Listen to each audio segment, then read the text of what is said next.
Les Guinéens qui vivent à l'extérieur du pays actuellement ont des problèmes pour accéder au passeport du pays.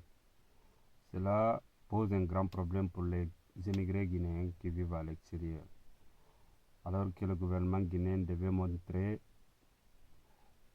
un acte de solidarité envers les compatriotes guinéens qui vivent à l'extérieur du pays. La même chose que je vais évoquer là encore, le thème des véhicules, l'importation des véhicules. Le président Alpha Condé a interdit l'importation de tous les véhicules âgés de plus de 8 ans. Je pense que cela n'a pas de sens pour les Guinéens parce que nous avons besoin de machines d'agriculture, nous avons besoin de véhicules de transport, nous avons besoin de véhicules à l'usage personnel, nous avons besoin de véhicules, de machines de construction. Alors je pense qu'ils devaient penser d'une manière à ce que cela soit résolu le plus rapidement possible. Pouvez-vous mettre aussi des contrôles d'inspection technique des véhicules pour que chaque véhicule qui rentre ait les conditions normales pour circuler dans le pays au lieu d'interdire des véhicules à travers l'âge. Une voiture peut être ancienne et bonne. Une véhicule peut être nouvelle et mauvaise. Donc nous pouvons comprendre cela. Si je me fais comprendre bien, il ne faut pas travailler à l'intérêt des multinationales qui veulent vendre de nouvelles technologies. Il faut travailler pour le bien-être de notre société. Il faut travailler ensemble. Donc moi, je suis parfaitement d'accord si c'était possible que les émigrés guinéens qui vivent à l'extérieur collaborent au développement de ce pays. Parce que cela pourrait nous faciliter la tâche demain quand nous avons le besoin de retourner chez nous quand même. Donc je pense que le gouvernement devait chercher une manière de prendre en contact avec tous les compatriotes guinéens qui vivent partout là où ils sont et collaborer ensemble à ce que nous travaillons ensemble pour le bien-être de notre société et ne pas politiser l'administration. Les affaires des passeports, des cartes d'identité, s'il y a certains qui ne sont pas des Guinéens, qui ont des nationalités guinéennes, donc pouviez-nous voir comment est-ce qu'il faut régler ce problème parce que nous sommes tous des Africains. Si quelqu'un a choisi d'être Guinéen au lieu d'être ce qu'il est, donc il faut savoir pourquoi il est devenu Guinéen. Alors il a laissé d'être Sénégalais ou il a laissé d'être Bissagais. Donc si cela favorise l'intérêt général de notre société, il n'est pas encore difficile d'accepter la personne dans notre société. Nous sommes tous des Africains. Nous savons qu'il y a des origines guinéennes au Sénégal, il y a des origines guinéennes en Bissau, il y a des Bissau-Guinéens d'origine qui vivent en Guinée. Donc nous sommes tous de la même famille. Il faut combattre tous ensemble pour le bien-être de tous. Ce qu'on appelle le socialisme africain. C'est-à-dire le socialisme africain n'est pas comme celui que la doctrine actuelle appelle le socialisme, utiliser une part de la société contre l'autre. Non, le socialisme africain a le modèle de vie de la même famille, où toute la famille travaille pour le bien-être de tous. Donc, je pense qu'on devait réfléchir plus pour vivre mieux. Si nous ne pensons pas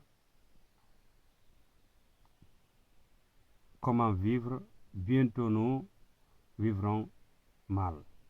Si nous ne pensons pas comment nous vivons, bientôt nous allons commencer à penser comment nous vivons. Donc je pense que nous devons avoir le sentiment de fraternité entre nous les Africains et ne pas utiliser la question des nationalités pour exclure les uns, inclure les autres. C'est un problème qu'il faut aborder ensemble avec tous ceux qui sont devenus des Guinéens alors qu'ils n'étaient pas des Guinéens. Si ceux-ci ont pris les passeports guinéens pour commettre la délinquance, nous le saurons. C'est facile de le savoir. Tous ceux qui se trouvent ici en Europe avec des passeports guinéens qui ont commis de la délinquance, nous pouvons refuser de le renouveler. Mais si quelqu'un avait pris cela parce que son pays, les difficultés d'avoir le passeport de son pays, c'est-à-dire son pays lui a exclu.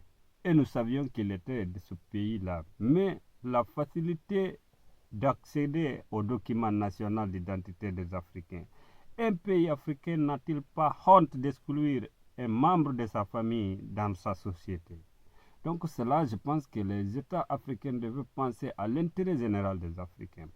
Je vous donne un exemple. Aujourd'hui, il y a eu une conférence de la Valletta au Malta pour aborder le problème de l'immigration clandestine ou toutes sortes d'immigration. Les autorités européennes ont proposé des aides financières aux États africains pour recevoir des jeunes qui sont clandestins en Europe. Je pense que vous deviez agir à notre défense et non pas défendre la légalité. Il n'y a pas de légalité plus que le respect des droits naturels de l'homme. Aujourd'hui, on vous paye 18 milliards d'euros, 20 milliards d'euros pour que vous receviez ces jeunes. Savez-vous que vont devenir ces jeunes-là?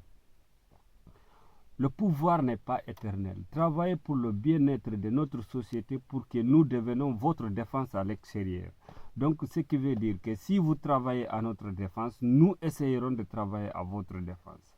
Il n'est pas question de venir obliger aux États européens de nous donner ce que nous voulons. Non. Mais il est une obligation pour un État africain de défendre ses citoyens.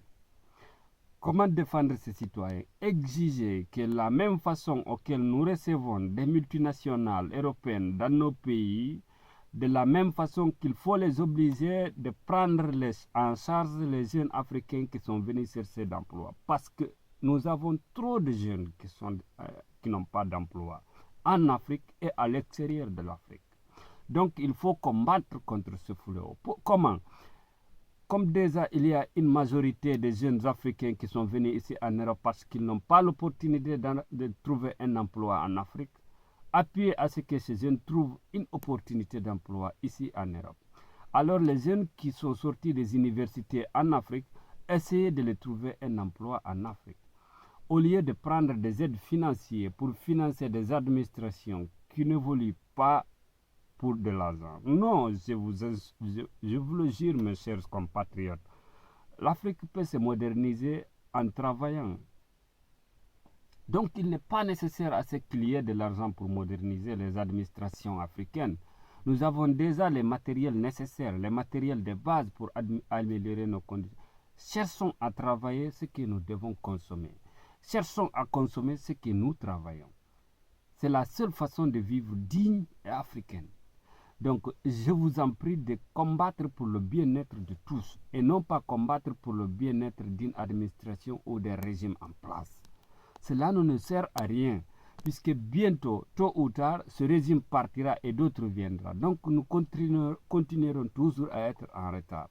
Essayons de faciliter les importations des machines hydrauliques, des machines agricoles, des machines de transport, des machines de construction aussi. Essayons de fournir le courant et l'électricité suffisant pour nos populations, pour les permettre à travailler pour le bien-être de toute la société ensemble. Que ce soit des Guinéens, des Sénégalais ou des Maliens, tous travaillons pour le bien-être de tous. Et c'est ce que je voulais recommander. Mes chers compatriotes, je ne parle pas là pour faire un appel à un soutien politique. Je ne suis pas politicien, je suis apolitique.